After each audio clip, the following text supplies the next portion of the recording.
বাংলাদেশের অন্তর্বর্তী সরকারের প্রধান উপদেষ্টা ডক্টর মোহাম্মদ ইউনূসের কাছে চিঠি লিখেছেন জাতিসংঘের মহাসচিব অ্যান্টনিও গুতেরেস।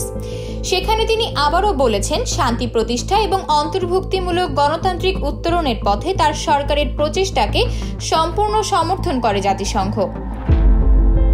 বাংলাদেশ তার ইতিহাসের একটি গুরুত্বপূর্ণ সন্ধিক্ষণে দাঁড়িয়ে রয়েছে উল্লেখ করে তিনি বলেছেন, এই ক্রান্তিকালীন সময়ে সহিংসতার অবসান, জবাবদিহিতা নিশ্চিত এবং গণতান্ত্রিক নির্বাচনের পথ নির্ধারণে ডক্টর ইউনূসের নেতৃত্ব হবে অত্যন্ত গুরুত্বপূর্ণ।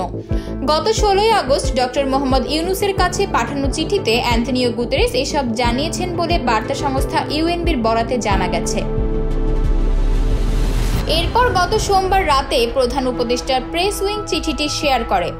চিঠিতে জাতিসংঘ প্রধান গণপ্রজাতন্ত্রী বাংলাদেশের অন্তর্বর্তী সরকারের প্রধান উপদেষ্টা হিসেবে ডক্টর ইউনূসের দায়িত্ব গ্রহণের জন্য তাকে তার শুভেচ্ছা জানান।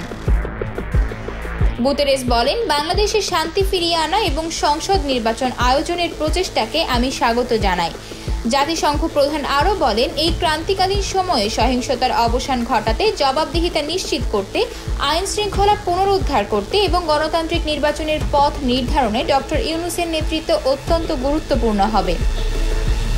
তিনি বলেন, আমি আশা করি যুবক ও নারীদের পাশাপাশি সংখ্যালঘু এবং আদিবাসী সম্প্রদায়ের কণ্ঠস্বরও বিবেচনায় নেওয়া সহ আপনার সরকার একটি অন্তর্ভুক্তিমূলক পন্থা গ্রহণ করবে।